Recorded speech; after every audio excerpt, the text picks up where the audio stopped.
Assalamualaikum warahmatullahi wabarakatuh.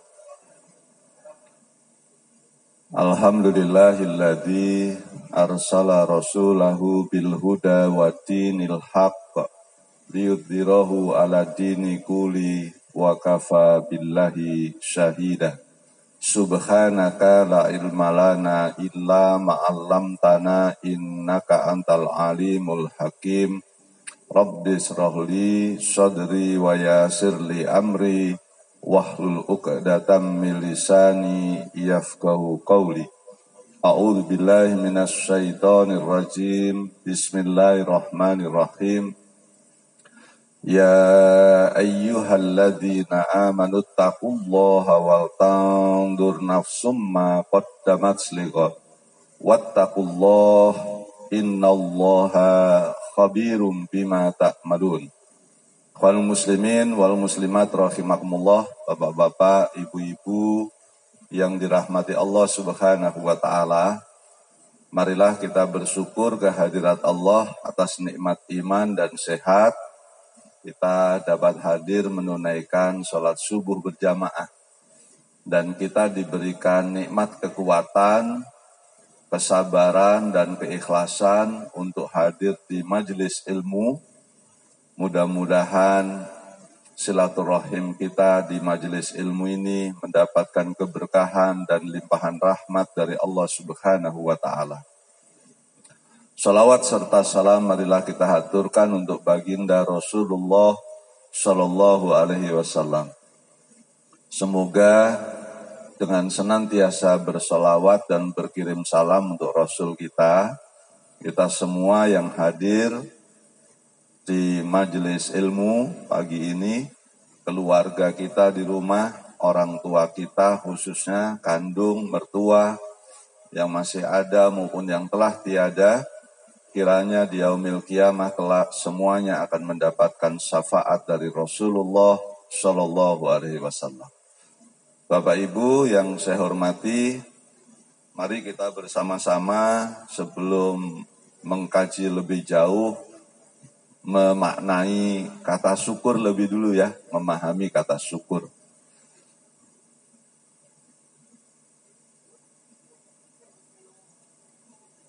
Saya melihat dari cara bersikap sebagian umat Islam, tidak semuanya, cara bersikap sebagian umat Islam itu kurang tepat saya melihatnya dengan kata syukur ini. Bukan dari ucapannya, tapi dari sikapnya. Dari sikapnya itu banyak saya perhatikan kok sepertinya memanai kata syukur itu pasif gitu. Nerimo apa adanya, dalam konteks ya menerimonya itu pasif gitu. Misalnya ada orang Islam saya lihat sakit. Saya kebetulan kenal orangnya di Rawamangun. Dan dia muslim. Tapi saya lihat ikhtiar untuk berobatnya itu kurang gigih. Gitu. Jadi sudah nerimo aja sakit. Gitu. Padahal berkecukupan karena saya tahu rumahnya, tahu bisnisnya. Saya tanya gimana Bapak? Ya gitulah Pak, keluarganya juga enggak ada yang ngurus. Padahal usianya baru sekitar 65. Itu muda ya 65 itu. Kan muda kan Pak? Mudah banget kan 65 itu mudah. Nah, contoh lain lagi sikapnya, ini contoh ya, contoh sikapnya bukan pemahaman berpikirnya. Contoh sikapnya itu ada mahasiswa saya lihat muslim, mahasiswa apalagi sudah S2 kan cukup dewasa tuh Pak ya. Mahasiswa saya kan S2 gitu ya, muji S3. Saya lihat kok Anda muslim tapi ikhtiarnya itu enggak gigih gitu. Dibanding mahasiswa saya yang non-muslim kok dia saya lihat itu kalau ke perpustakaan rajin, konsultasinya sering gitu. Nah ini tidak. Dilihat dari itu, maka saya tidak menyimpulkan, khawatir sebagian umat Islam menyikapi kata syukur itu kurang tepat lah bahasa saya. Nah saya menyampaikan kepada mereka, Anda itu boleh bersyukur tapi harus melewati 5 proses. Apa itu 5 proses? Ini saya cerita untuk mahasiswa saya, barangkali bisa diceritakan untuk putra-putri Bapak Ibu. Bukan untuk Bapak Ibu udah lulus semua. Ya, tapi untuk putra-putri kita. 5 5 tahap proses ya. 5 proses untuk mencapai kata syukur ini. 1, ini hafal semua ayatnya. Surat 13 ayat 11. Hafal dulu kan? Ayat 11-nya. Di tengah-tengah ayat itu kita hafal semua. Innallaha la yughayyiru ma biqaumin hatta yughayyiru ma bi anfusihim. Jadi itu harus melekat di hatinya umat Islam bahwa Allah itu tidak pernah memperbaiki keadaan suatu kaum.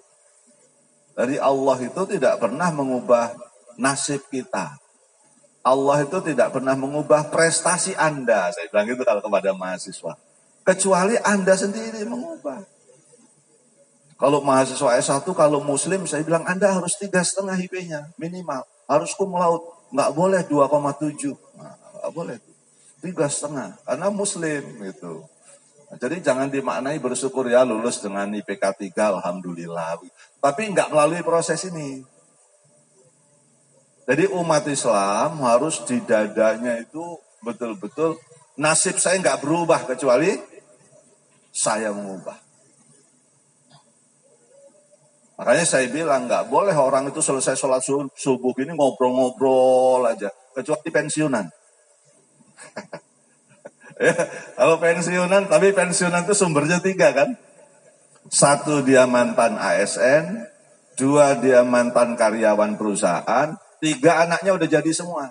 Jadi dapat pensiunan dari anak-anaknya. Nah itu boleh ngobrol-ngobrol nanti makannya terjamin. Nah, silahkan. Tapi kalau nggak ada pensiunan dari 3 sumber ini, habis sholat subuh nggak usah ngobrol. Udah ke pasar nyari pisang kepok yang tua-tua, goreng, pindahin, di sana ada kopi.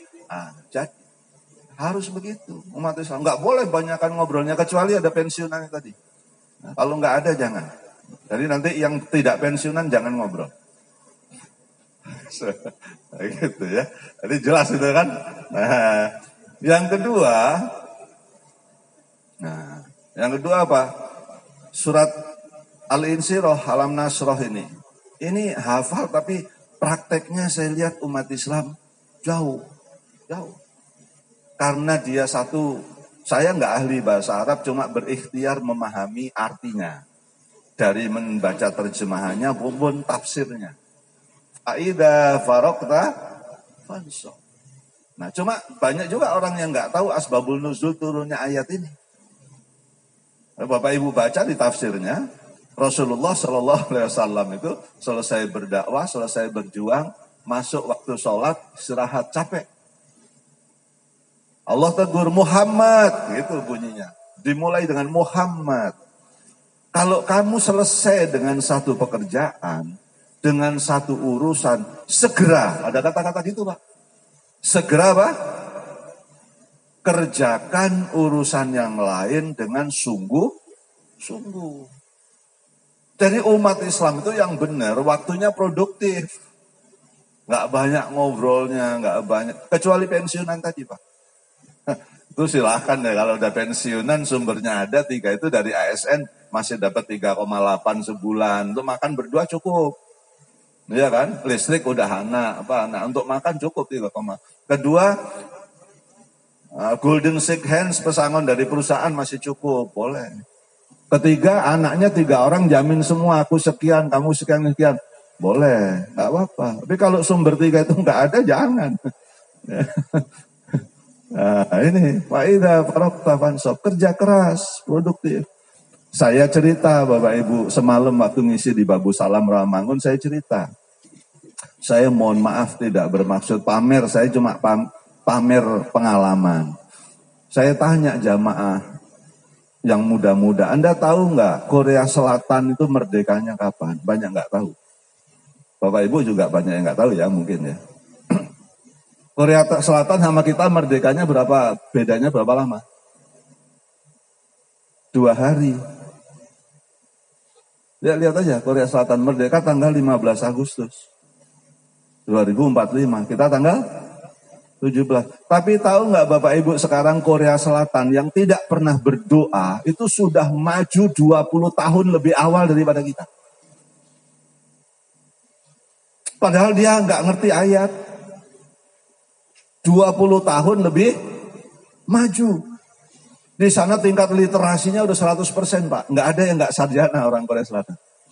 Kita rata-ratanya kalau di sini ada Pak Guru, Bu Guru harus tahu.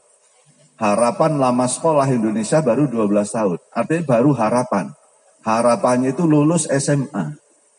Tapi realisasinya orang Indonesia itu belum nyampe 9 tahun sekolahnya. Berarti belum lulus SMP. Bayangin aja.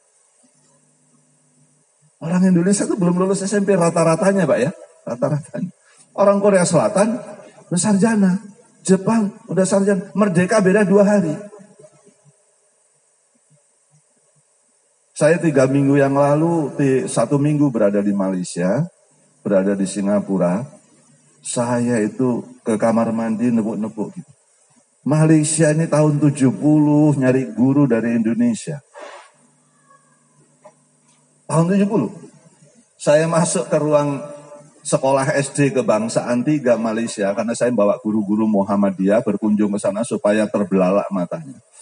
Saya masuk kelas cerita gini, anak SD, is there any question? Saya bilang gitu. Satu orang angkat tangan, perempuan. Excuse me sir, what is your intention to come to my school? Hebat sekali pertanyaannya anak SD. Bapak apa tujuannya datang ke sekolah saya? Anak SD kelas 4. Ini pendidikannya kritis banget. Kok orang Indonesia tahun 70, Malaysia cari guru ke sini. Sekarang Malaysia, saya naik bus Pak jalan darat dari Kuala Lumpur ke Johor Bahru. 6-7 jam. Tidak menjumpai satu lubang kecil di jalan raya itu. 6-7 jam. Saya dari rumah Bintara menuju Rawamangun menghitung lubang sampai Rawamangun lupa jumlahnya. Can you imagine? Dan Islam Indonesia adalah Islam terbesar di dunia. Saya ngelihat fakta ya Pak, mengatakan pengertian syukurnya tadi tidak tepat, tuh lihat fakta ya, lihat fakta. Di Sudirman aja kalau Bapak Ibu pergi dari Blok F menuju Medan Merdeka Barat, hitung itu lubang. Saya dari Kemang Pratama pulang jalan tol, mobil hajar lubang di jalan tol, luar biasa. Nah, ini menunjukkan faida farokta fansor.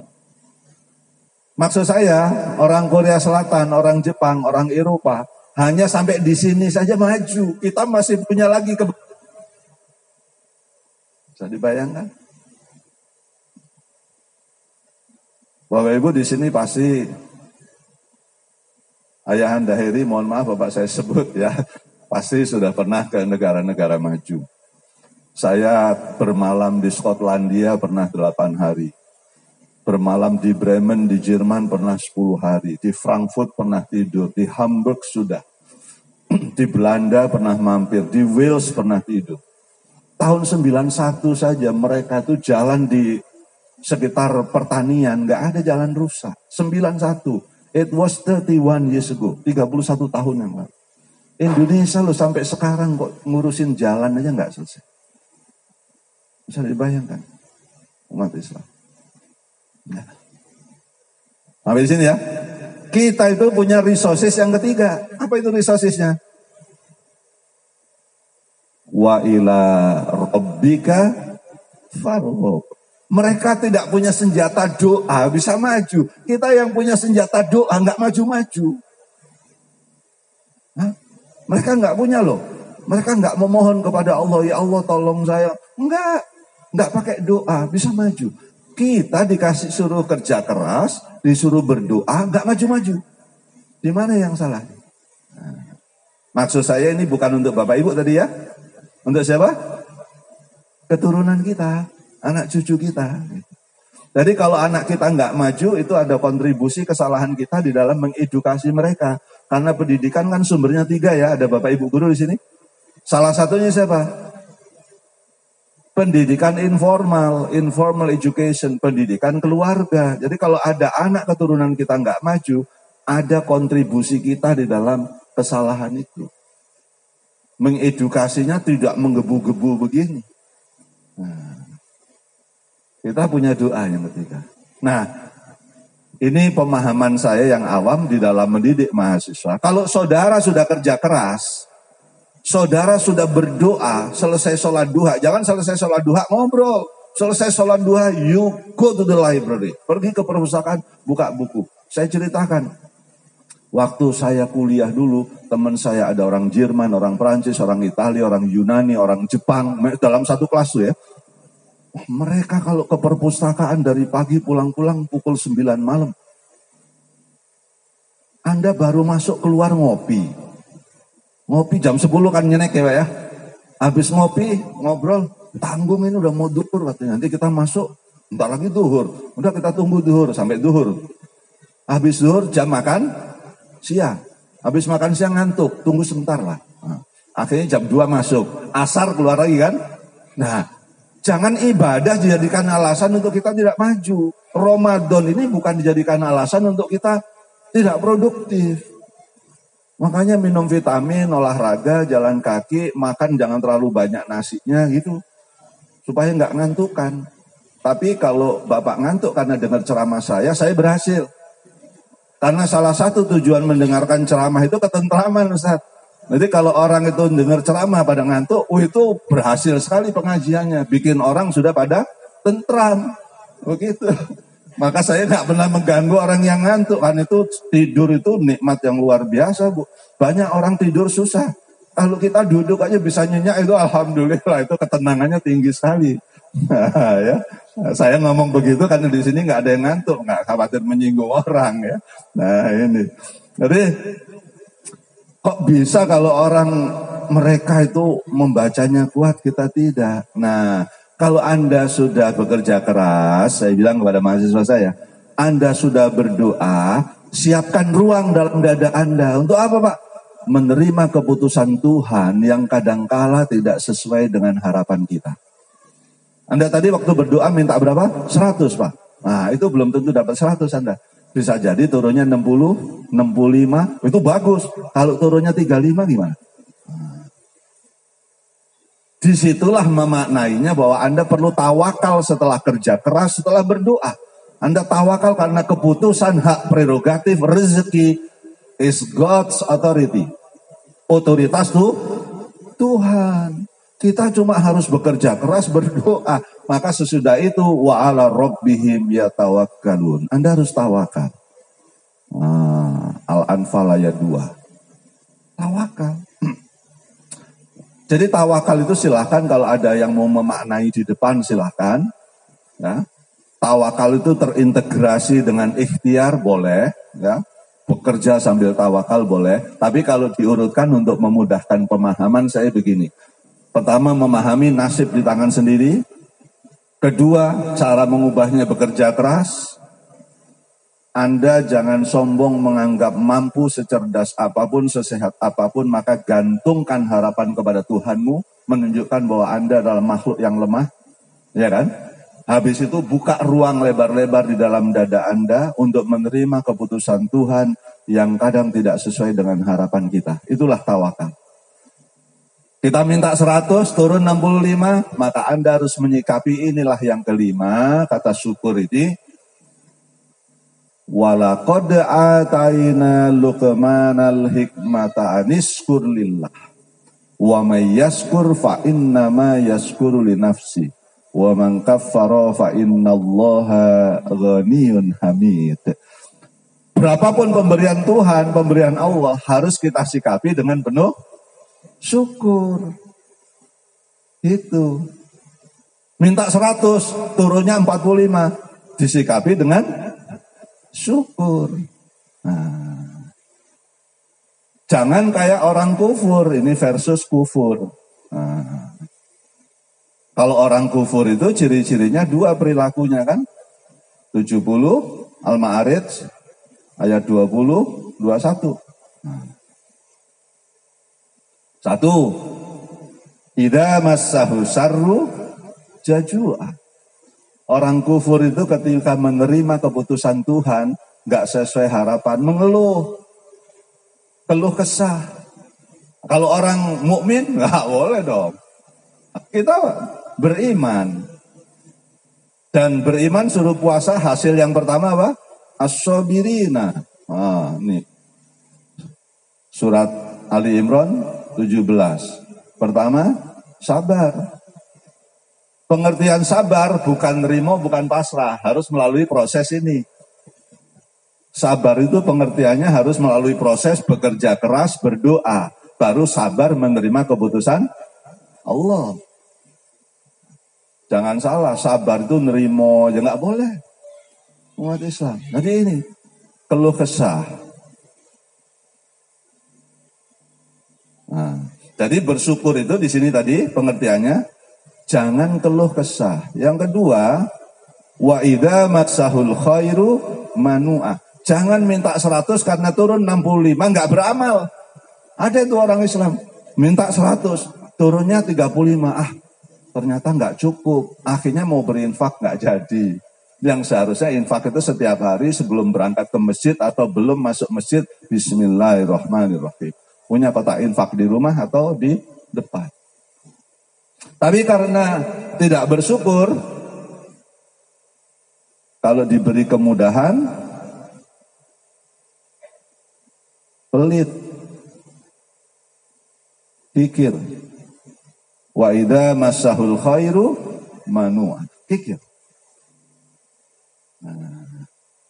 Yang seharusnya sikap syukur di sini, berapapun turunnya rezeki dari Allah nggak sesuai dengan harapan, dia tidak mengeluh dan tetap berbagi. Itulah makna sabar ini. Jadi kita jaminannya Bapak Ibu, kalau Ramadan kita ini benar ya, insya Allah kan pasti masuk surga, kata Allah di ayat Ali Imran ayat 15-nya, pasti masuk surga. Di surga itu disediakan bidadari-bidadari yang masih muda-muda, ya, lalu ada ibu tanya sama saya, Ustadz itu nanti di surga pasangan kita suami yang sekarang bukan? Saya tanya, ibu maunya yang sekarang atau ganti? Karena ada caranya. Kalau mau yang sekarang ada caranya, ganti ada caranya. Terus gimana caranya Ustaz? Kalau ibu mau suami yang sekarang pasangan di surga, suami diajak sholat susah, diajak ke masjid susah, ibu ajak terus. Jangan mau. Tapi kalau ibu nanti di surga pengen ganti, suami nggak mau sholat, diamin aja. Supaya nanti ganti pasangannya. Jadi itu pilihan ya. Pilihan. Ini Ali Imran 15 sudah jelas. Disediakan bidadari yang muda semua. Bapak juga sekarang punya ilmunya. Kalau istri cerewet, diomongin nggak ngomong, biarin aja nanti ganti. Tapi kalau pinginnya istri yang sekarang, bimbing tidak pernah bosan. Meskipun sudah 50 tahun ya Pak.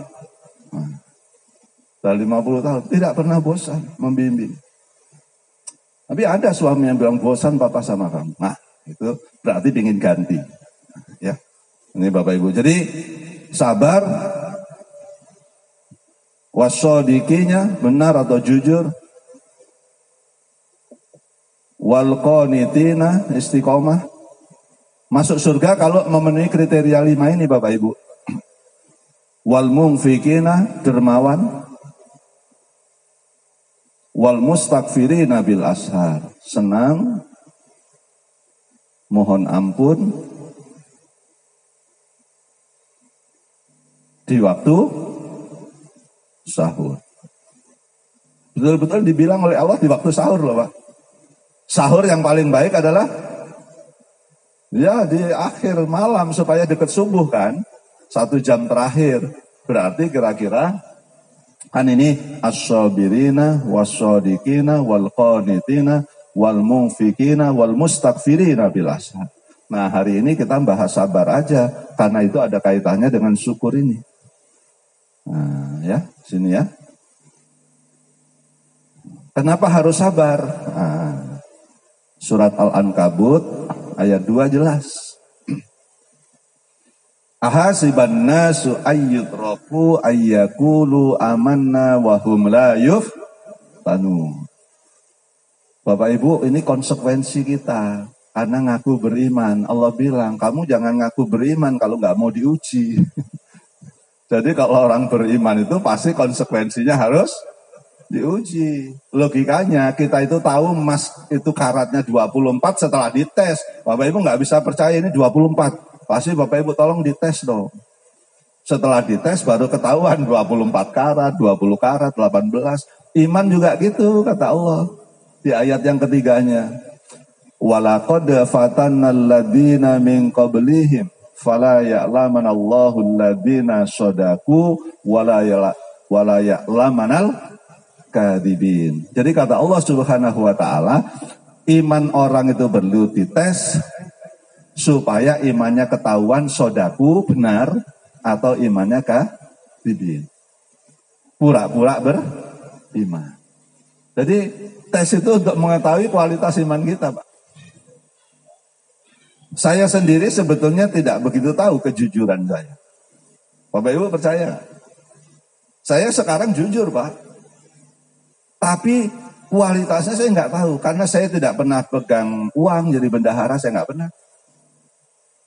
Tidak pernah jadi pejabat yang ngurusi uang banyak. Ya saya jujur dong, kesempatannya nggak pernah ada. Itu paham nggak? Kita itu bisa ngomong jujur karena kan nggak pernah punya kesempatan korupsi, Pak.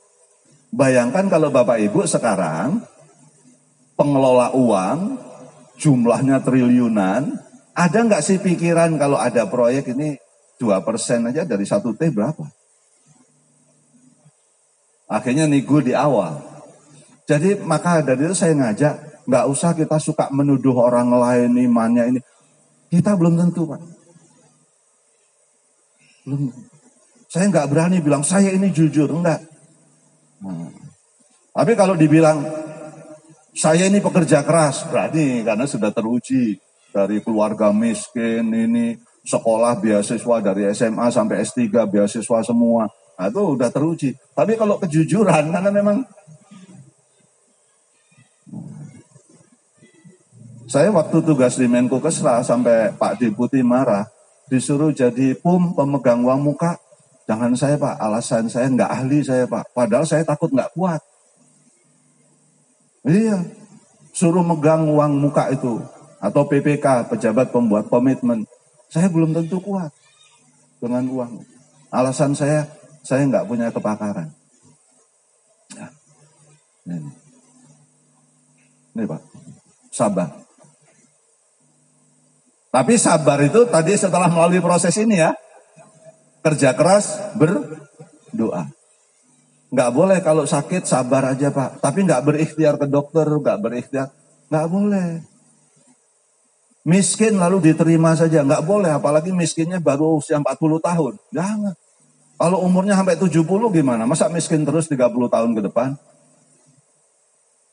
Bapak Ibu mohon maaf saya ngomong bela-belaan aja miskin itu. Daripada prasejahtera itu nggak jelas. Ngambang, kalau sejahtera itu ngambang. Tapi kalau miskin, makan aja susah, nyekolahin anak, bayarnya susah, itu miskin. Bayar SPP aja nunggak gitu, ya. Nah, itu miskin. Ya. Makan aja mikirnya lama banget, jadi nggak ya beli telur, jadi nggak, udah. Tempe aja 1 belah 5 misalnya, itu kan ya susah. Tapi kalau mau makan nggak usah mikir gitu, nah itu cukup. Nah, lalu kita harus tahu, ujian ini bentuknya 2, kan? Suratnya Al-Anbiya ayat 35. Nah. Karena kita semua ngalami ini Bapak Ibu. Kullu nafsin dha'iqatul maut. Wa nabluukum, kepada sebagian kalian. Bisarri, nah, diuji dengan kesulitan. Kepada kebagian kita, wal bisarri, kesulitan, jadi wana belukum bisari wal kesulitan. Yang kedua, kesenangan. Wa ilaina turja'un. Jadi sebagian kita diuji kesulitan, sebagian diuji dengan senang. Bisari wal khairi fitnah. Jadi ujian kita itu Pak, pasti kita semuanya sebagian mengalami kesulitan lama sampai sekarang dan sebagian kita mengalami kesenangan. Allah sendiri yang bilang, kullu nafsin dha'iqatul maut wa nabluukum bisarri wal khairi fitnah.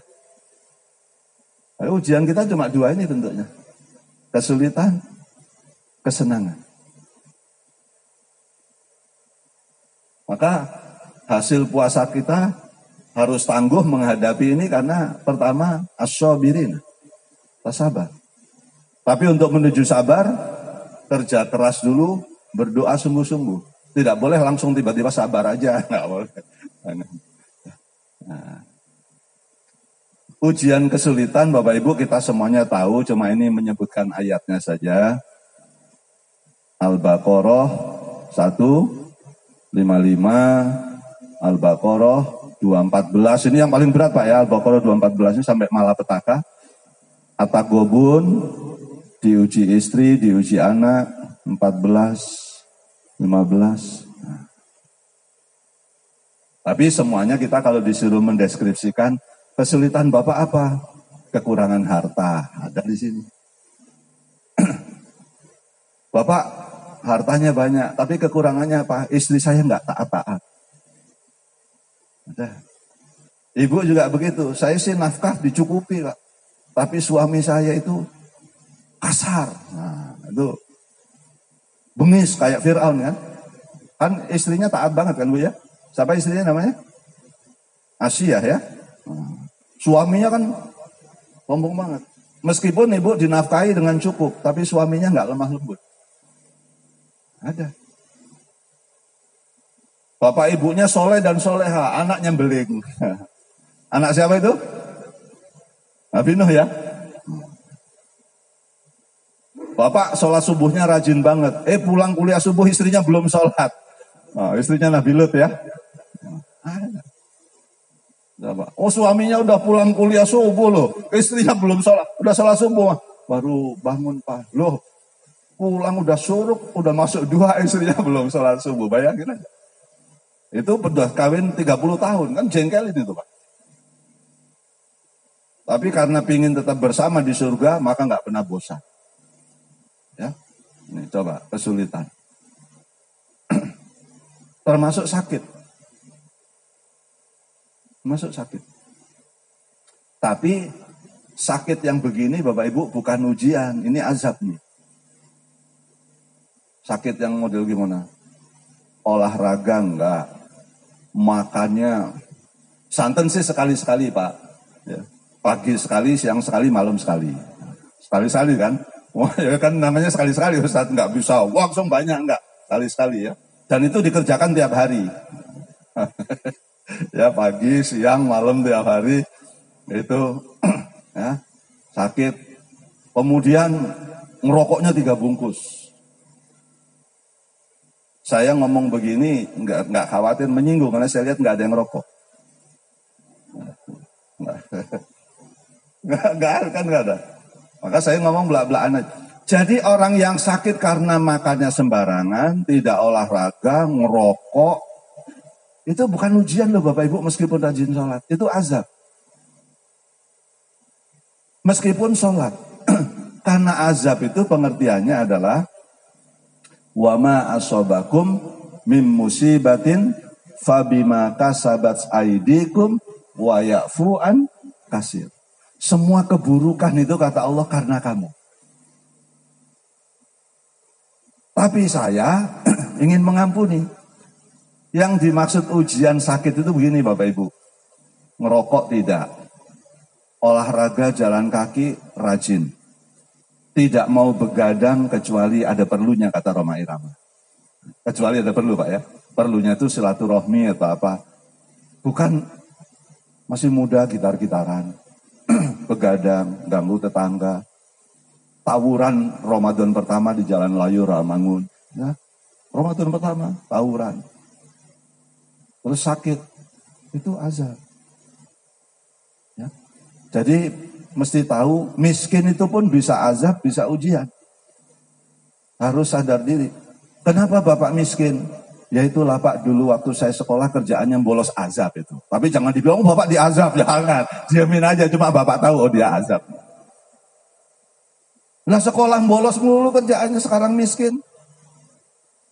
Disuruh belajar sama orang tuanya membantah, hidupnya susah. Itu bukan ujian meskipun sekarang rajin sholat. Sekarang rajin sholat kan baru proses tobat. Iya kan Pak? Nah ini, jadi harus tahu. Kadang orang begitu gampang menyalahin Tuhan, seolah-olah Tuhan itu sebentar-sebentar uji, wah itu perbuatannya sendiri kok. Ya? Jadi sehat itu diikhtiarkan, kemudian hidup itu diikhtiarkan, ya, dan seterusnya. Kalau ujian kesenangan jelas, Ali Imran 14, ini udah jelas. Zuyyina linnasi hubbus syahawati minan nisa, mulai dari perempuan, bagi laki-laki itu ujian kesenangan. Kesuksesan anak, ujian kesenangan. Punya sawah ladang yang luas, halaman rumahnya luas, punya sawah, punya ladang. Kemudian emas perak yang banyak. Ibu meskipun emasnya udah 0,5 kilo, kalau ditawari lagi sama bapak masih mau pasti. Emas ibu udah berapa? 0,5 kilo. Mau lagi? Boleh Pak. Yang model lain, gitu kan. Kuda tunggangan, kendaraan. Kalau bisa semua kita beli. Senang. Bagaimana caranya supaya dua-duanya itu mengantarkan kita kepada sebuah kebahagiaan, kepada sebuah kesenangan di surga. Dua-duanya, kata Allah Subhanahu wa Ta'ala, itu adalah alat transportasi menuju surga. Cuma sebagian kita itu spesialisasinya di kesulitan. Ya, punya Allah tahu, ini karena saya sayang sama si Fulan ini, kalau Fulan saya bikin sulit ya, wah dia taat terus. Spesialisasinya. Tapi ini kalau dikasih rezeki tambah dermawan ya. Wah, jadi kan dermawan ya. Nah, daripada enggak selamat, dah ngikuti Allah aja.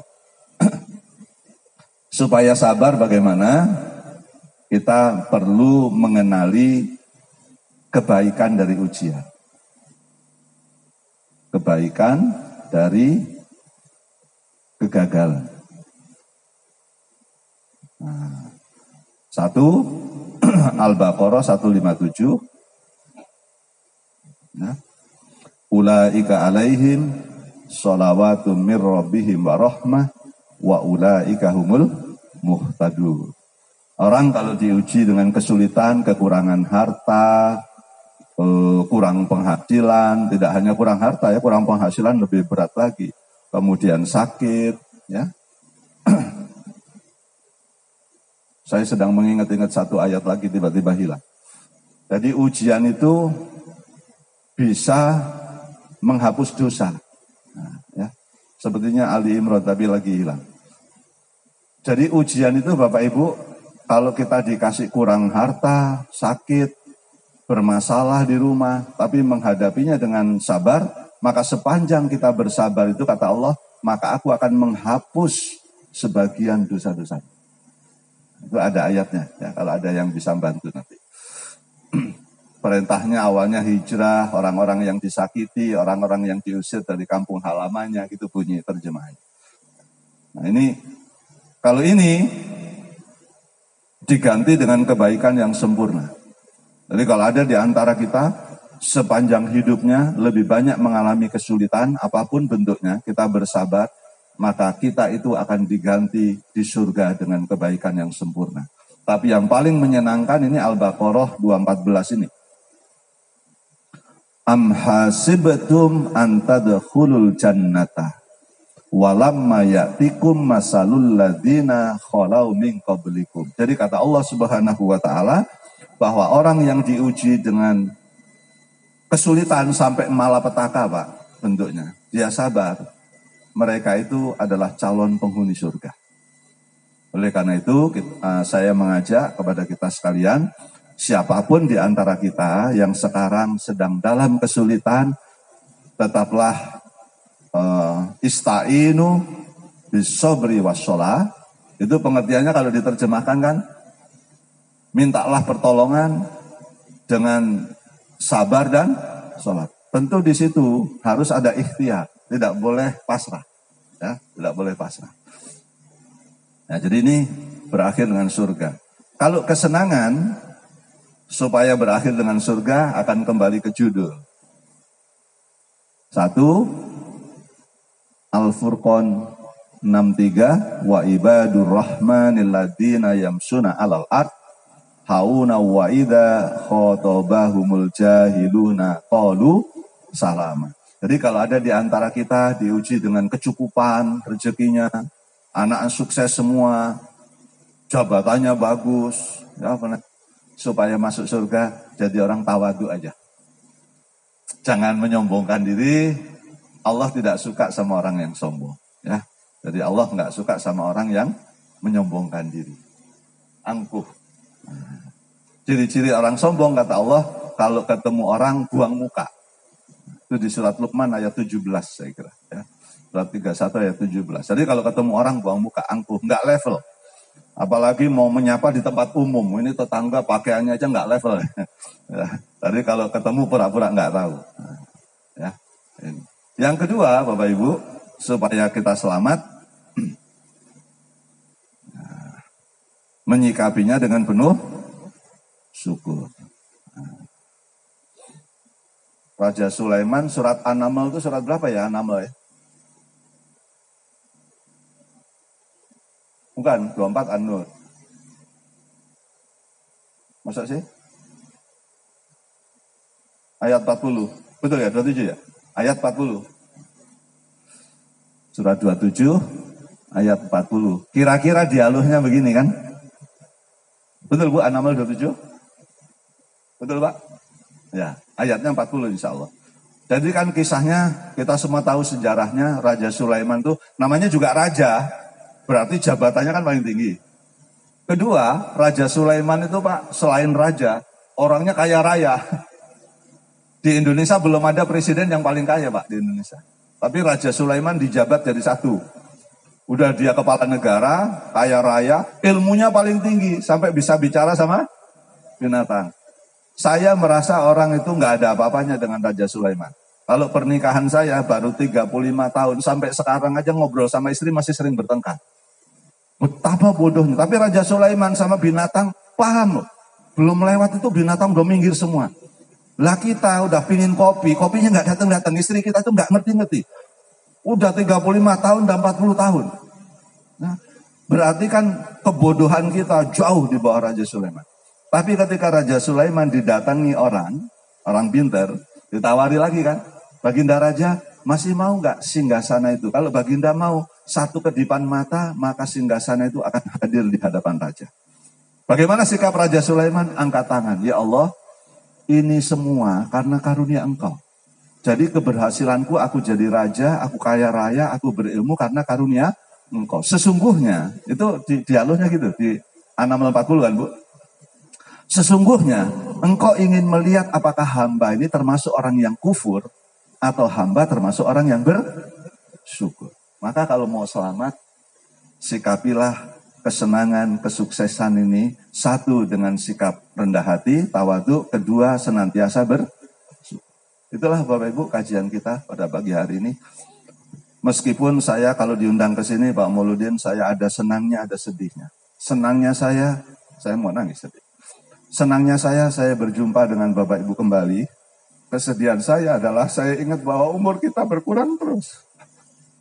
Setiap tahun berkurang. 1 tahun.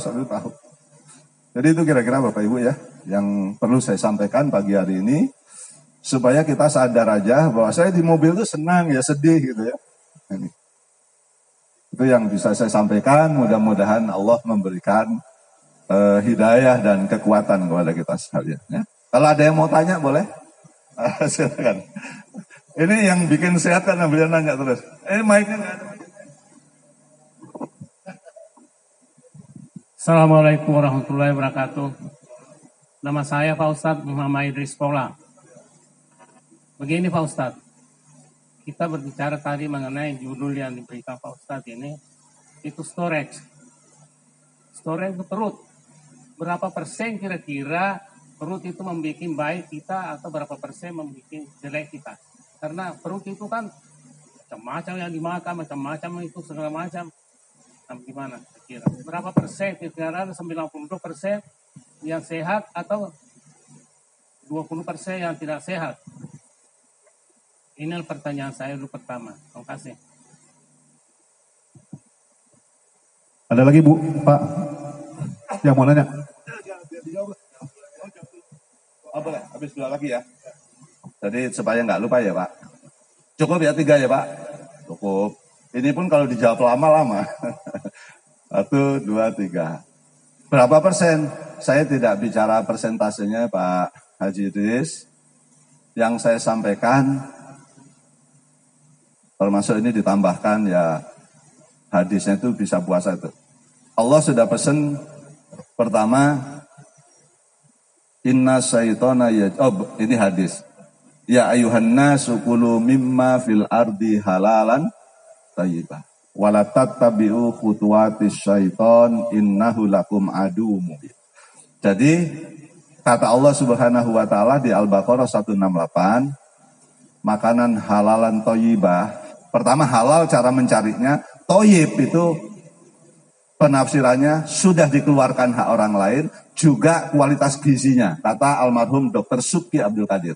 Pernah mendengar ya? Nah, jadi thayyibah itu pengertiannya pertama halal cara mencarinya benar, juga yang dimakan bukan yang dilarang, itu halal. Thayyib dimaknai haknya orang sudah dikeluarkan dulu. Yang kedua, thayyib itu memenuhi gizi 4 sehat, 5 sempurna. Tuh kan perut ya. Persentasenya berapa? Ya timbang aja. Termasuk saya sudah karena pengalaman bisa cerita. Saya itu kena sakit ginjal malah sebelum menikah. Kencingnya sudah hampir kayak keluar darah gitu. Karena keren, waktu kuliah itu sehari minum soft drinknya minimal 2 botol. Nah, makannya boleh ketoprak, makannya boleh bakso, tapi yang penting minumnya Fanta, Coca-Cola. Sehari 2 botol. Anak kos di rumah nggak ada air putih. Nah, jadi minum itu hanya pada waktu makan, itu pun yang diminum soft drink. Nah, itu kan banyak perut ya Pak ya. Nah itu menurut saya bukan diuji walaupun saya sudah ngaji dari tingkat 1. Ngaji seperti ini Pak, saya tingkat 1. Seminggu ngajinya berapa kali? 4 kali. Dengan guru yang sama. Kemana guru itu saya ikut. Masih mahasiswa tingkat 1 loh, ngajinya seminggu 4 kali, ngajinya sudah begini. Tapi minumnya soft drink. Begitu saya sakit, oh, azab itu, bukan ujian. Kan saya salah. Harusnya minum air putih yang banyak kan. Minum air putih sehari paling enggak, kalau kayak tinggi berat badan ini saya 2 liter. Paling tidak. Maka di luar makan masih harus ada 5 gelas lagi. Ya, jadi ini. Lalu yang kedua ditekankan lagi, ternyata makan halalan thayyibah itu adalah sifat syukur. Ya ayyuhalladzina amanu kulu min thayyibati ma razaqnakum waskuru lillahi in kuntum iyyahu ta'budun. Jadi makan halalan thayyibah itu bagian dari manifestasi sikap syukur orang. Yang ketiga hadisnya jelas. Inna syaitona yajri min ibni Adam majrodam fadayiku majariyau bilju. Sesungguhnya setan itu ya penyakit, ya apapun, beredar di dalam tubuh manusia bersamaan dengan aliran darah. Karena itu persempitlah dengan lapar. Mufassirin menafsirkan lapar 2. 1, senang berpuasa, bikin sehat kata Rasul. Yang kedua, ya makan halalan thayyibah. Nah, jadi kalau ditanya Bapak, kontribusi perut terhadap kebaikan, apa itu perilaku, apa itu kesehatan, menurut saya ya besar sekali. Persentasenya Allahu a'lam bishawab. Tapi besar banget, kontribusinya besar banget. Gitu Pak ya, jawabannya ya. Nah, Bapak, nggak ada tadi tanya.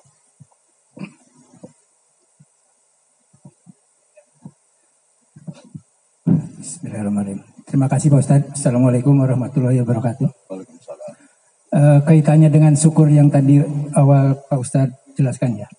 Di antara kita mungkin ya, ada orang yang sudah melaksanakan sebagaimana yang disampaikan Pak Ustadz tadi di surat Ar-Rod ya, ayat 11 itu. Dia telah ingin mengubah. Dan dia juga telah berusaha sesuai dengan surat An-Insyirah ayat 7. Dan dia juga melaksanakan ibadah sesuai dengan An-Insyirah ayat 8. Tapi keadaannya masih gitu-gitu aja Pak Ustadz. Itu gimana? Apa yang salah dengan begitu Pak Ustadz? Terima kasih. Assalamualaikum warahmatullahi wabarakatuh. Assalamualaikum warahmatullahi wabarakatuh. Terima kasih Pak. Jadi pertama jawaban saya mengutipnya dari surat 4 ayat 9 misalnya ya. Wal yakhshal ladina law taraku min khalfihim dzurriyyatan di'afan khaufu alaihim falyattaqullah wal yaqulu qaulan sadida. Ditambah surat Al-Qasas ayat 77. Ini pesan Allah kepada kita umat Islam. Ini Bapak saya menangkapnya kan mengaitkan orangnya sudah memahami proses 1, memahami proses 2 kok hidupnya gitu-gitu saja. Nah pertama kalau ini amanah orang tua, amanah Allah kepada orang tua Pak ya. Hendaknya kalian khawatir jangan sampai di belakang hari meninggalkan keturunan-keturunan yang lemah kesejahteraannya. Jangan sampai para orang tua meninggalkan keturunan yang miskin.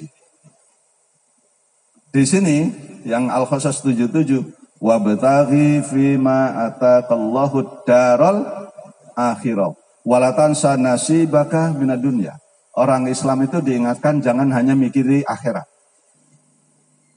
Tapi hendaknya engkau juga mencari kebahagiaan untuk urusan dunia. Belajar kepada Imam Syafi'i. Imam Syafi'i jawabannya man aroda dunya fa'alaihi bil ilmi. Kalau mau dunianya baik harus berilmu, harus berpendidikan tinggi. Kalau riset Pak ya. Ini contoh riset aja, lebih ilmiah dan itu jawabannya tingkat kebenarannya hampir 100%. Kalau Bapak saya kasih contoh ada 10 doktor. Dari 10 dokter Bapak tunjukkan ke saya berapa orang yang hidupnya susah. Hampir tidak ada. Kalau 100 dokter Bapak cari hidupnya susah, saya pun sulit menemukan seorang dokter hidupnya susah. Hampir nggak ada. Tapi kalau Bapak saya tanya, kalau orang lulusan SMP, lulusan SMA, meskipun kelihatannya kerja keras, berapa orang yang berhasil, berapa persen? Saya nggak yakin mencapai 10% dari 10 orang. Maka jawabannya kerja keras saja tidak cukup tanpa memiliki pendidikan yang tinggi. Kalau Bapak saya jawab menggunakan Human Development Index, indeks pembangunan manusia, HDI ya, Human Development Index. Rata-rata negara-negara maju yang ekonominya luar biasa, rakyatnya makmur semua, Luxembourg, Finlandia, Switzerland, New Zealand, termasuk Singapura. Jadi mereka itu Pak semuanya hidupnya hampir tidak ada yang susah ya, termasuk Finlandia saya kira penjaranya hampir kosong Pak, nggak ada orang di penjara. Benar. Karena mereka rata-rata pendidikannya tinggi Pak. Jadi Human Development Index kan ukurannya 3 Pak ya.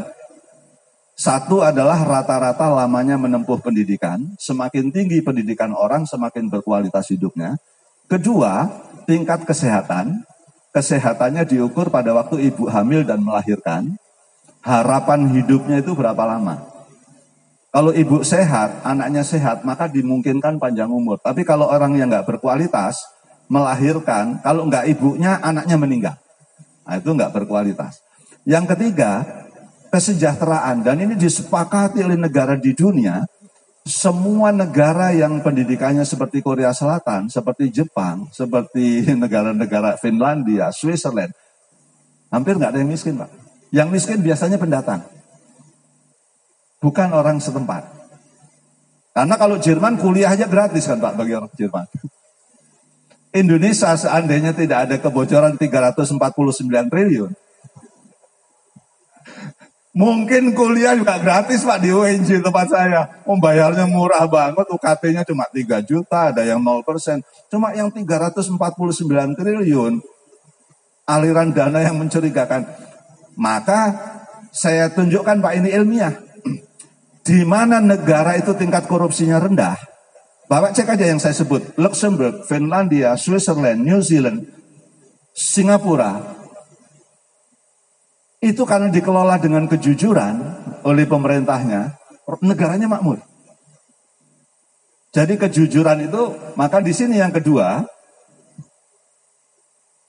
orang Islam Indonesia harusnya dengan puasanya itu menjadi jujur, wasyadikina.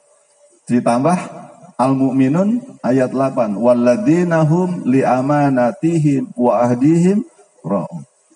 Jadi kalau Bapak tanya, kok gitu-gitu aja Pak? Saya menduga pendidikannya rendah. Kerjanya sih keras. Sarjana itu sekarang Pak sudah hampir tidak bisa menggaransi.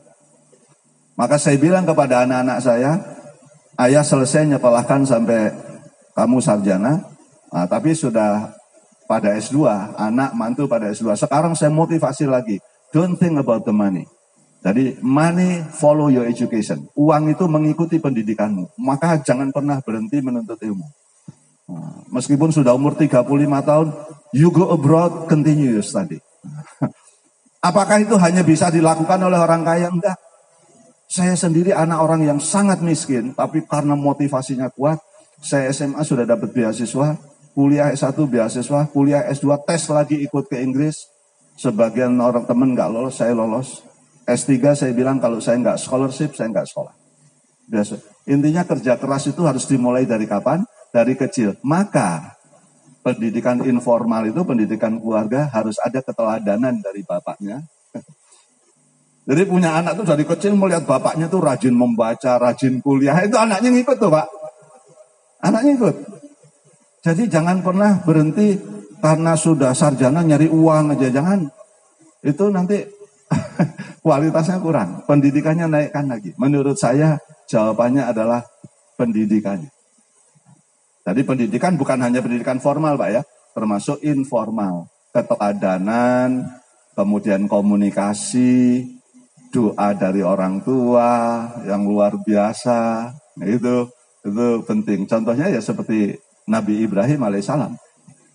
Nabi Ibrahim itu surat 37 ya. Ayat 102. Nah, ketika Ismail mau disembelih, ini contoh komunikasi dan keteladanan. Padahal anak kecil Pak kalau ada perintah nyembelih yang paling gampang nyembelihnya waktu dia tidur kan. Tidur sembelih, nggak berontak kan Pak. Tapi ini malah ditanya dulu. Tanya, Ismail sini. Kok Bapak mimpi nyembelih kamu ya? Kalau menurut kamu gimana? Mau dikasih waktu untuk berpendapat kan Pak. Kalau kita kan enggak, anak begitu kamu belum tahu apa-apa, Bapak ini udah pengalaman. Jadi anak nggak dikasih kesempatan berbicara. Nah, padahal Nabi Ibrahim itu Ismail masih usia belasan tahun senang bermain. Ismail kok Bapak mimpi nyembelih kamu ya? Kalau itu kita yang ngomong gitu, istri kita, bapakmu gila itu. Kalau kita yang ngomong gitu, karena apa? Trust istri kita sama anak kita belum setinggi trust Ismail kepada Nabi Ibrahim. Kenapa trustnya tinggi? Karena Nabi Ibrahim, Nabi yang hanif. Perilakunya lurus, sehingga orang trustnya tinggi. Nah, jadi saya kalau anak saya nggak percaya, istri nggak percaya, karena saya trustnya belum setinggi Nabi Ibrahim. Nah, untuk ngomongin anak supaya dia nurut, anaknya sudah kita jadi role model. Menjadi role model itu apa bahasa Indonesianya? Ya menjadi panutan, menjadi itu.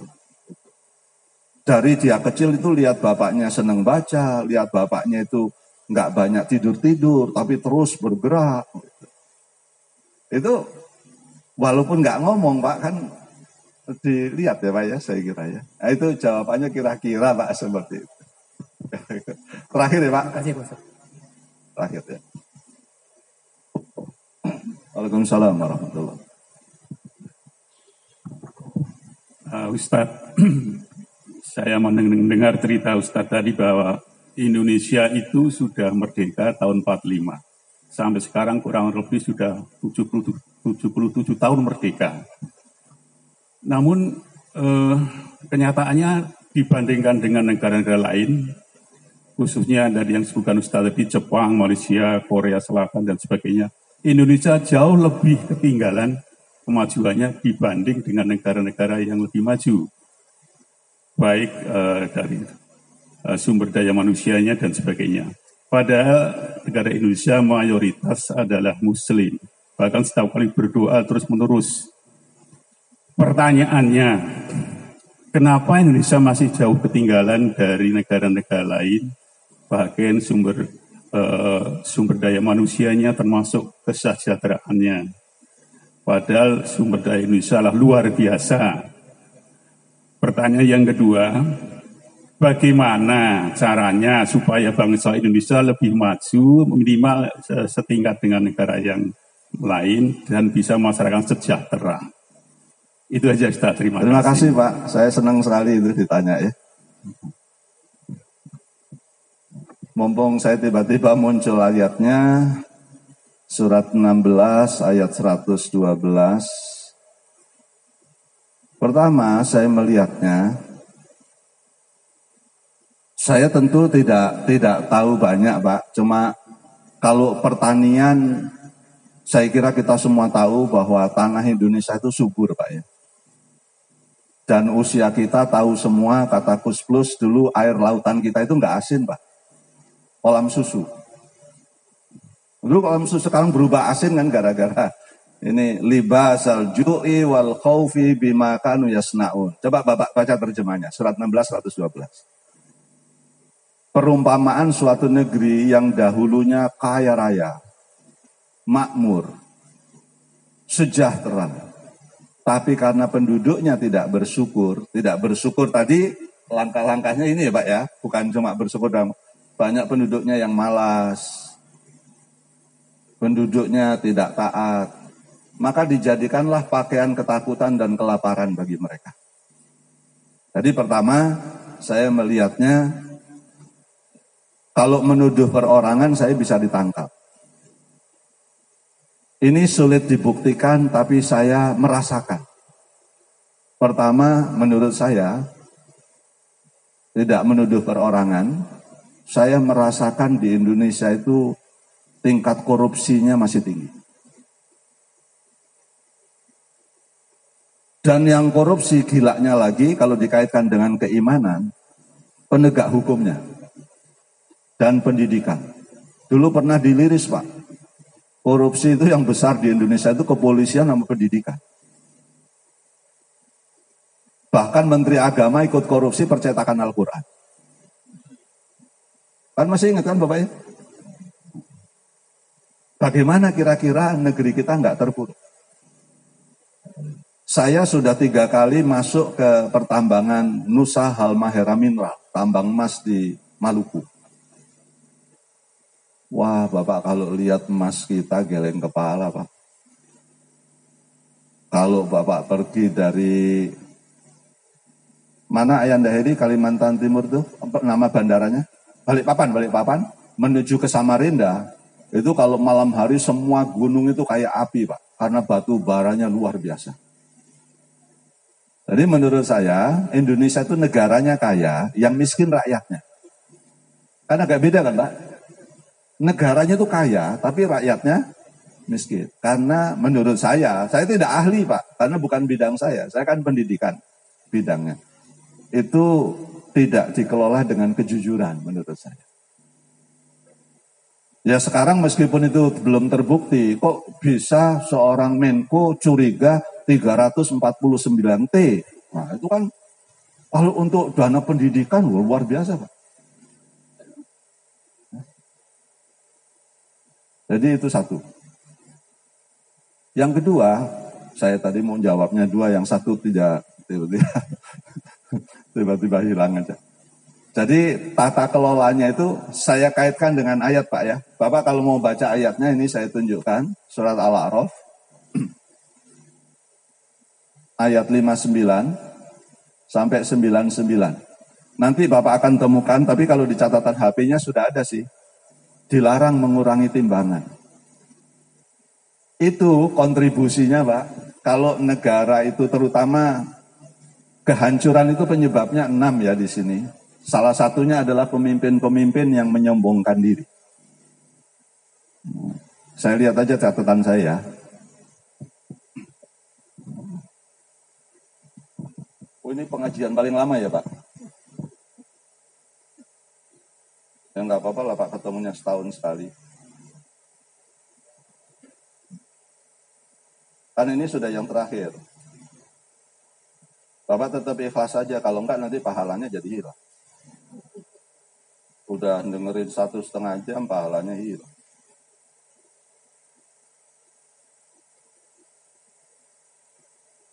Penyebab bencana ya Pak.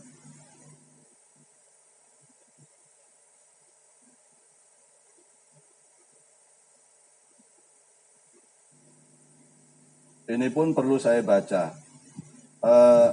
Tadi menjawab Bapak tadi.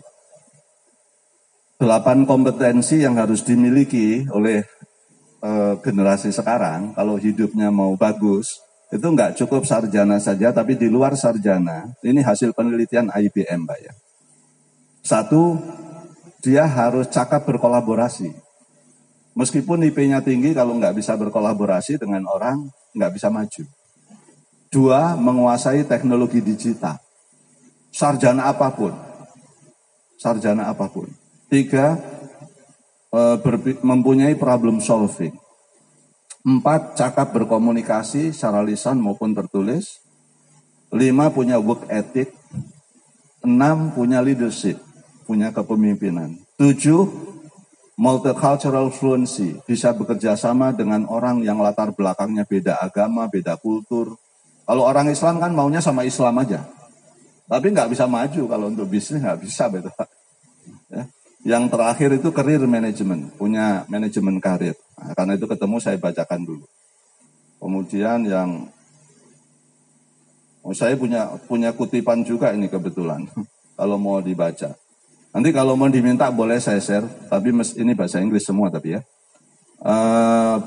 Dari bukunya Zimmer dan Scarborough, saya bacanya tahun 2002, 20 tahun yang lalu. Tapi kan tetap banyak nggak diketahui orang. Saya kasih judul Successful Personality, kepribadian yang sukses. Ciri-cirinya ada 12. 1, dia senang dengan tanggung jawab. Orang kita itu kalau dikasih tanggung, jangan saya dong. Kalau dikasih, kamu urus masjid, jangan saya dong, yang lain aja. Jadi dari itu aja memang nggak hobi tanggung jawab Pak, orang kita. Yang kedua, preference for moderate risk. Orang Islam itu takut mengambil risiko, Pak. Itu fakta, Pak ya. Orang Islam itu takut mengambil risiko. Makanya jarang yang bisnis kan, Pak. Jadi pegawai aja. Pegawai ada risikonya nggak? Ada, susah kaya. Saya mengambil jadi pegawai, itu ada risikonya. Saya tahu, nggak mungkin jadi orang kaya raya. Kalau ingin jadi orang kaya, ya harus bisnis, Pak. Kalau pegawai kaya raya, nah itu yang patut dicurigai aliran dananya. Ketiga, confidence in their ability to succeed. Jadi mereka memang punya kepercayaan diri bahwa punya self-efficacy, saya ini memang bakatnya orang sukses. Nah untuk bisa menuju sana boleh diskusi panjang dengan saya. 3, desire for immediate feedback. Orang Islam itu kalau dikasih masukan tersinggung. Harusnya open-minded, kasih masukan, terima kasih Pak, masukannya. Gitu kan? Tapi banyak di antara kita kalau dikasih masukan padahal cuma berdua tersinggung juga. Kalau dikasih masukan di depan umum ya masih mungkin lah tersinggung. Tapi kalau cuma berdua, mohon maaf Pak, kalau saran saya jangan ngerokok tersinggung. Padahal cuma berdua, supaya sehat. Kan apa Bapak nggak pingin berlama-lama dengan cucu, itu masih sok pinter Bapak ini bisa begitu ya. Nah, itu. Yang kelima, high level of energy. Memang hidupnya bersemangat, Pak. Tapi banyak orang Islam itu nggak bersemangat. Ngajar nggak semangat, dengerin ceramah nggak semangat. Ini Bapak ayo dong semangat dong. Future orientation. Maksudnya, hasil penelitian saya cerita ini di Yale University. Kata psikolog. Orang yang mempunyai bakat sukses itu adalah orang yang bisa menunda kesenangan jangka pendek demi kesenangan jangka panjang. Puasa ini menunda kesenangan jangka pendek. Nggak makan, nggak minum padahal punya kita. Istri kita, tapi sama Allah jangan. Kesenangan jangka panjangnya apa? Berjumpa dengan Allah aja wajar. Berjumpa dengan Tuhan. Maka disuruh menunda kesenangan jangka pendek. Itu future orientation. Skill at organizing. Jadi punya keterampilan mengorganisasikan diri. Ini yang jarang umat Islam. Value of achievement over money. Kalau bekerja yang dipikirin bukan uangnya. Tapi ada nilai di atas uang yang dia peroleh. Itu nggak gampang. Itulah ikhlas itu. Tapi yang punya teori orang barat Pak ini. Ikhlas itu kalau bekerja bukan uangnya yang dipikirkan, karena uang itu nanti ngikutin. Tapi performa Anda tunjukkan aja, memang Anda itu orang berkualitas, orang pasti, apalagi Ustadz. Kalau Ustadz dulu kan dihormati, Ustadz sekarang kan dihargai. Kan beda itu Pak ya, dihormati dengan dihargai kan beda ya. Ini Ustadz sekarang. Oh, yang saya mau jawab Bapak tadi, secara sistem, bedanya misionaris dengan Islam. Saya ini Pak, ya saya sebut saja, berorganisasi di Muhammadiyah. Muhammadiyah itu Pak Mauludin kaya. Uang cashnya berapa ratus triliun Bapak tahu. Saya bilang, kalau misionaris, itu pendidikannya tinggi Pak. Orang Islam, kalau yang dakwah di sini hanya orang, mohon maaf ya kalau di sini, pesantren, cuma lulusan pesantren, sarjana juga enggak. Ceritanya ya udah fikih-fikih aja. Salah enggak itu? Enggak salah. Enggak salah. Tapi kalau itu didengar oleh anak-anak muda, pengetahuan dia hanya di situ. Tapi kalau misionaris yang ditugaskan ke pelosok Pak, itu doktor. Tapi hidupnya dijamin. Rumahnya ber-AC, di mana itu Pak Mulin yang Kristennya banyak nih? Kampung Sawah ya? Rumahnya ber-AC, kendaraan disediakan, anaknya kuliahnya dijamin semua. Kalau Ustadz berpendidikan tinggi, pasti tinggalnya di Jakarta. Saya sudah nantangin Muhammadiyah, mau nggak nugasin saya, tapi jamin itu anak saya sekolahkan lagi sampai doktor semua. Nggak apa-apa saya tinggal di Irian Jaya. Itu pun nggak gampang. Kan saya harus meninggalkan kesenangan. Nggak semua orang mau. Jadi yang berdakwah ke perkampungan, orang Islam, itu kebanyakan yang pendidikannya rendah Pak. Ya dia Ustadz gelarnya gitu. Ustadz gelarnya. Tapi wawasannya, ya suruh cerita dunia nggak tahu, pengalamannya belum pernah melihat dunia. Itu nggak salah ngajari orang baca Quran, nggak ada yang salah, itu benar semua. Tapi untuk mengajari kehidupan nggak cukup hanya itu. Itu maksud saya. Tadi itu yang jadi ingat saya. Bedanya pendakwah Islam. Pendakwah Islam yang hebat-hebat kan kelilingnya di kota-kota besar Pak. Emang mau pendakwah Islam seperti UAS, seperti Abdul Mukti, dikirim, Anda saya tugaskan aja ya di Sulawesi, di mana, tapi gaji dicukupi, belum tentu mau Pak. Karena nikmatan berdakwah di kota besar Pak. Saya dijemput di sana, tapi kalau misionaris, mobilnya disiapin, sopirnya disiapin. Itu bedanya. Jadi secara sistem menurut saya, sistem dakwah Islam dengan sistem Kristiani itu bedanya di situ Pak.